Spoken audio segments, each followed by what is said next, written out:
So these are the ingredients. Okay, let me just quickly explain. 2 stalks of curry leaves. I am only going to use about 2 tablespoons of ginger, garlic, and onion paste. Okay, this is my own ginger, garlic, and onion paste. This is for the talipu or the tadka. 2 pieces of cinnamon sticks, 1 star anise, some cloves, a teaspoon of fennel seeds, and then this is bay leaf or what do you call it in Tamil? I think biryani yele or something like that.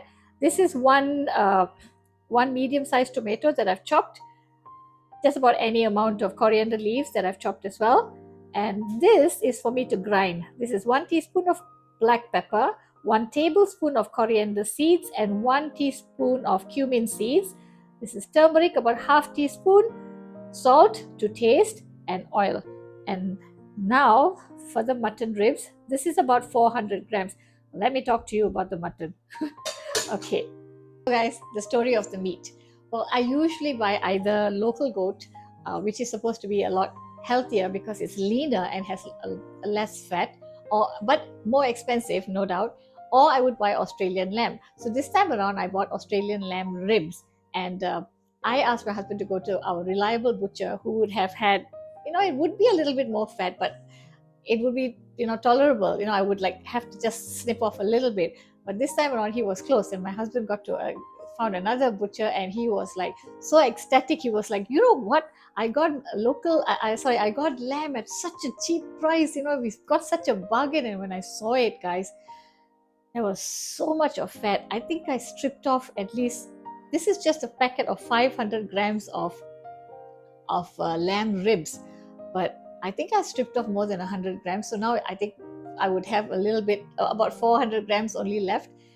That was so much of fat, and I was so upset because, well, first of all, cleaning it was horrendous because I had to strip off all the fat, and the fat was coagulating because animal fat is saturated fat, right? So it starts to harden or coagulate in when it's cooler. So on my knife blades and all that, it was like hardening. The fat was hardening in my fingers. Oh, it was really bad. So guys, I think sometimes it's better to just, our shop was closed, but I think it's reasonable to buy slightly more expensive cuts of meat because it would probably be more leaner and so on. Anyway, that's the story of my mutton or my lamb. So the first thing to do would be to put my pepper, coriander, and oops, it can be really, really clumsy sometimes, and dry grind this.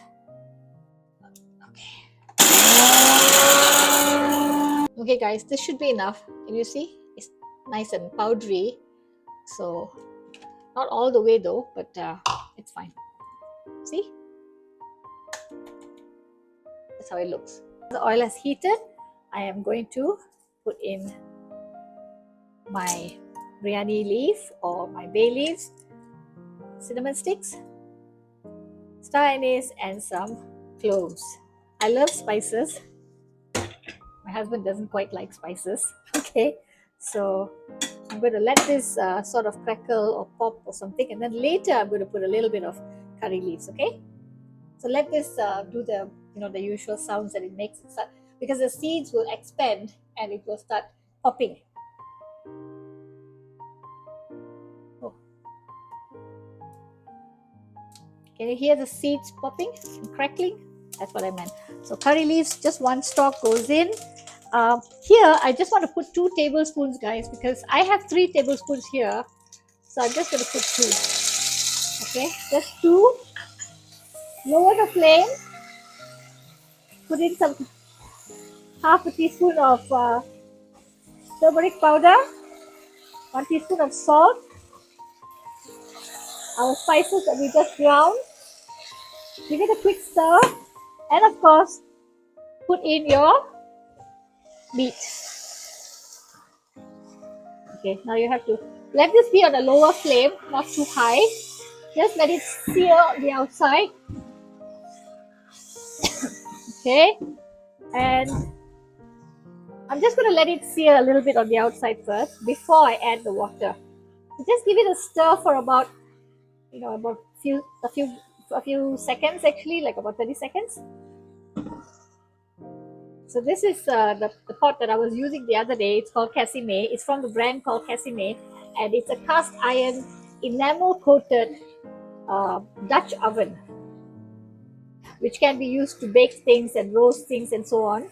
And also you can also cook a stew, make a soup. So because mutton is going to take some time to cook, a good Dutch oven would do the trick. So now I'm going to add some water. It has sort of seared on the outsides, and this water, um, okay, this is the water from my blender just now, blender jar.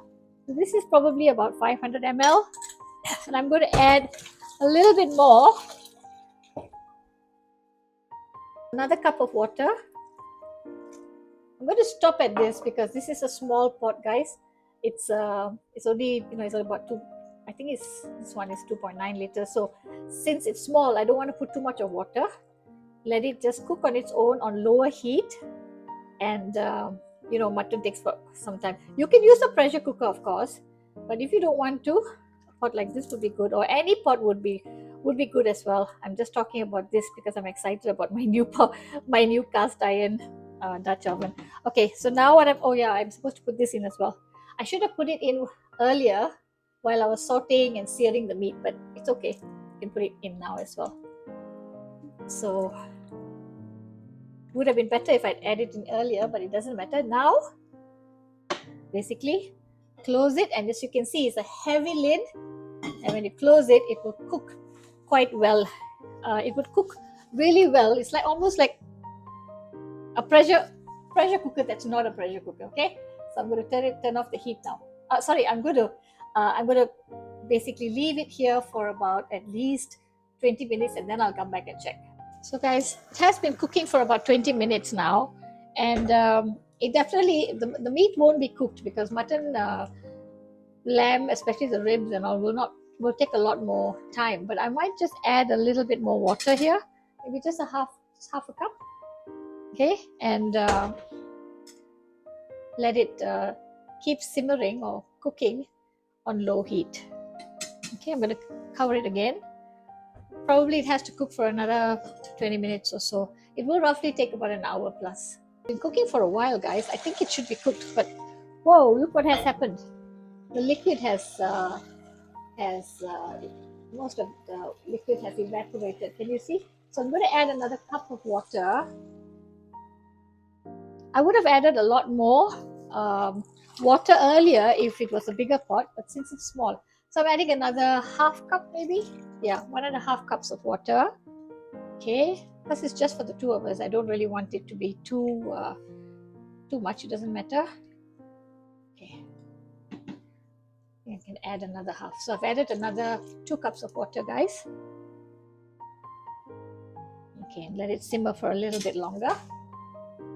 The reason why the liquid is evaporating so fast, guys, is because see, it's already half the pot now. Because this is a cast iron pot, and it's also a Dutch oven. So that means cast iron can take very high temperatures, and it also retains the heat. So because it's retaining that much of heat inside, and also because a Dutch oven means it is basically heavy lid and a heavy based bottom, which means that there's a lot of hot pressure inside, and that means liquid will also evaporate faster, and also meat cooks faster as well. Okay, I think it should be done now. You see, there's only half the liquid that's remaining. I'm going to take a piece of meat and just see whether it's cooked. I do that all the time, guys. So I'll just like sort of see whether the meat is cooked by basically testing it with my fork and knife. So okay, so this is nicely cooked. Now I'm going to put it back inside. Okay, and now to add some coriander leaves on the top. Okay, and a little bit more curry leaves. Okay, now basically the soup is cooked. It's just a little bit. I mean, if you think it's not. So, everyone, delicious mutton soup all done. I hope you've enjoyed my little recipe today. Okay, and